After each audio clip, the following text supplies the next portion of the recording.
Previously we took a look at Megaman X, the first installment to what became a spin-off series for the original Mega Man games. Right now it's sequel time with the Blue Bomber in the form of Megaman X 2. It's been years since I've last played this game, so I'm actually pretty excited to go through this. After what is, a 95% completion playthrough under my belt, I think we're ready to see if it holds up to the last game. Set 6 months after the destruction of Sigma and his Mavericks in the previous game, X2 throws us right into the shit with X and this now dead green biker dude that I'll call Jimmy. May God rest his soul, he was a fucking hero. Assaulting an abandoned factory that just so happens to be a Maverick hideout guarded by the evil Emperor Zurg. With Sigma out of the way, achieving peace still hasn't gotten any easier, and actually a new group of Mavericks known as the X-Hunters have surfaced, comprised of the leader Sergus, however the fuck you say that, Violin, which is I think just violent without the T, and Agile. The X-Hunters, as their name suggests, are out to destroy Megaman X by any means necessary, even when said means are requiring the scattered body parts of Zero who had sacrificed himself in the previous game. That's kinda fucked up, but they're robots, so not really. As part of his ongoing mission, X hunts down 8 more of Sigma's defective squad of Mavericks in typical Mega Man X fashion. However, after a couple of these Mavericks have been taken out, the X-Hunters decide that they want to meet up with X and have an entertaining fight over one of Zero's body parts. The X-Hunters will begin showing up in random stages as, I guess, an extra mini-boss or whatever that requires taking an unusual alternate path within a level to access. I'll get more into this later, but to be honest, I could really give a shit less about finding all Zero's parts. Only because at the end of the day, it doesn't even matter. I mean, I shit you not, if you find all Zero's parts, good for you, he gets resurrected and does absolutely nothing worthwhile in the entire game. If you don't acquire Zero's body parts, once you make it to the final level, a surprise! Newly rebuilt Sigma reveals himself in a now rebuilt Maverick Zero. After a pretty fun and intense boss battle, Zero comes to his senses and that's pretty much it for his role in the game. The correct way to do things is obviously getting the parts, but in the end, it's all the same, with the only difference being the fake Zero that is destroyed by the real Zero, meaning that there is no epic boss fight to be had. Yay, choices, I guess. Per routine, Sigma gets his Wolverine Vega Mr. Clean hybrid ass smacked into a pile of wireframes that is revealed to be his true form as the sentient Sigma virus. It also turns out that this very same virus that Sigma is afflicted with, also known as the Maverick virus, is what Sigma used to turn more Reploids into Mavericks that would obey his every order. With his final words, Sigma vows revenge, gives his best pirate impression, and rambles about how Zero is the last of the Doctor's creations. What Doctor could this be? I mean, X was Dr. Light's last creation, so that's not it. He definitely wasn't Dr. Kane's handiwork. Well, I'm sure it doesn't even matter in the long run anyway, and it's probably just a bit of fan service meant to act as a callback to the old Mega Man games or something. Dr. Wally. With Sigma once again defeated, X is, once again, standing on a cliffside as the sun rises, but this time with Zero, who I'd like to think is bored as shit. And once again, X wonders if the fighting between humans and Mavericks has really ended. It hasn't. Then the game gets really foreshadowy as X begins to seem desperate with his worries, per, his design. While talking about who or what needs to be sacrificed in order to create peace, X also has concerns over whether or not he would be able to make that sacrifice when the time comes. Just saying, expect more of this repetitive sort of thing from the story in any Mega Man game. I mean, if it ain't broke, don't fix it unless it looks even more shitty and copy-pasted like in this game for some reason. Mega Man X2 follows the same style of gameplay that the first game had, so there's really no need to explain the mechanics.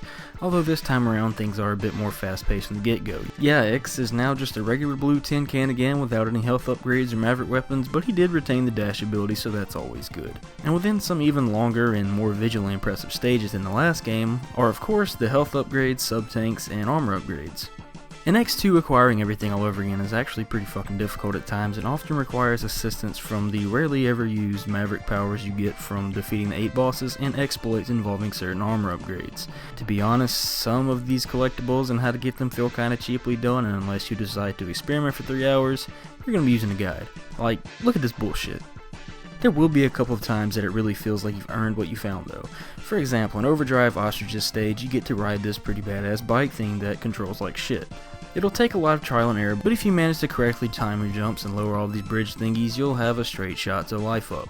Or if you don't care to possibly die a couple of times, you can use the air dash giver from this game's leg armor upgrade, combined with the charge shot of the speed burner, which requires the armor upgrade. My favorite upgrade to get is definitely the last one possible. Just like X1 had Street Fighter Sudoku, X2 has the Shoryuken, and my god does it kick so much ass.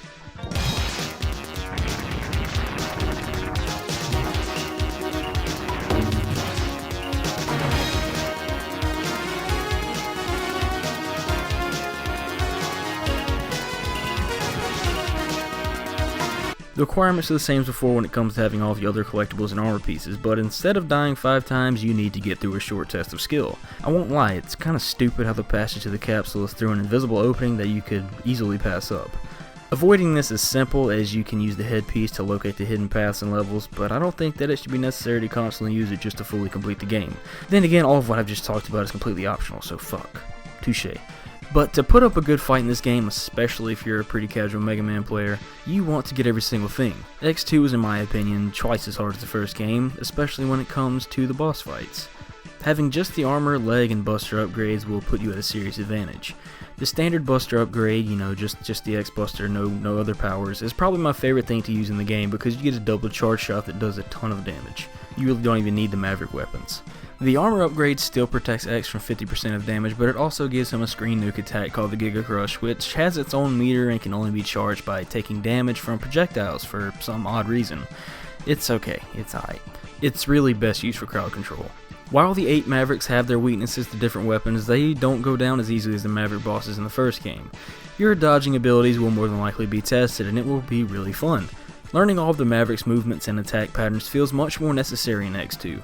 Personally, my favorite boss battles were against Flamestag, Wheelgator, and Overdrive Ostrich.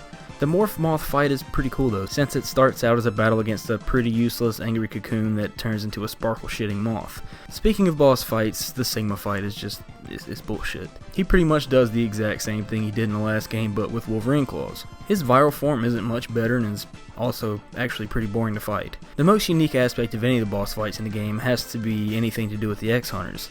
Depending on what you do, there's a chance you won't even fight them until late game. I never had any trouble with Agile, but Surgis and Violin can be pretty tough if you're unprepared.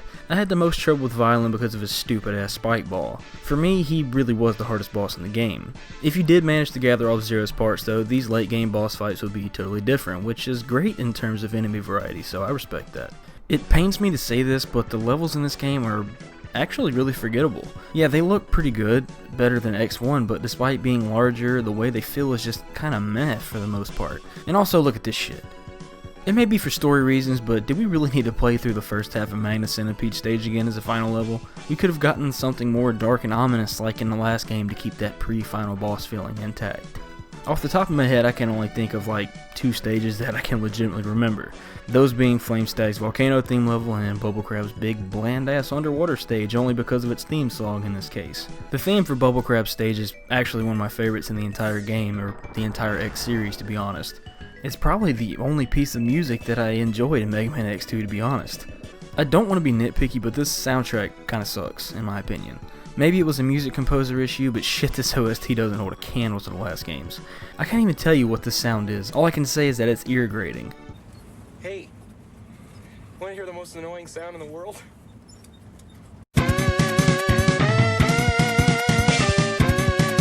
To make things worse, you'll kind of be hearing this annoying shit the entire time you play. Okay, maybe the themes for the intro stage and Magna Centipede's level are pretty good too, but that's really about it. Maybe if this whiny synth shit didn't sound so out of tune, I could enjoy the music more. Does X2 manage to be a decent sequel? I mean, yes, it does a lot of good things on its own, and for damn sure capitalizes on what the last game did mechanically. Fast-paced gameplay is there from the start, with the dash being a default ability. Bosses and platforming sections alike are more difficult and fun to go through. We have a few more set pieces to make things feel more interesting, like escaping the volcano eruption and the speed bike segment. Despite how bullshit it can be at times, I really did enjoy the fact that X can acquire his power-ups and all that good stuff in a variety of different ways, exploits or not. And even though it's pretty much pointless, I like that you can choose to go after each of the X-Hunters before their designated in-game stages or not in order to retrieve Zero's body parts. Knowing that an X-Hunter is in the stage you're in means that if you want to take a shot at them, you'll need to explore the level further in order to even find their boss door. This deviation from the norm isn't really the best thing for Mega Man formula, but I do really like the option being there. Perhaps that's what makes it stand out from the last game. As a whole, Mega Man X2 feels like a step in the right direction, but it also feels like a step back. I mean, these complaints aren't really that bad, and it's just subjective opinions. So, onward to Megaman X3, the last Megaman X game on the Super Nintendo. Can't be that bad, right? It's gotta be the best one.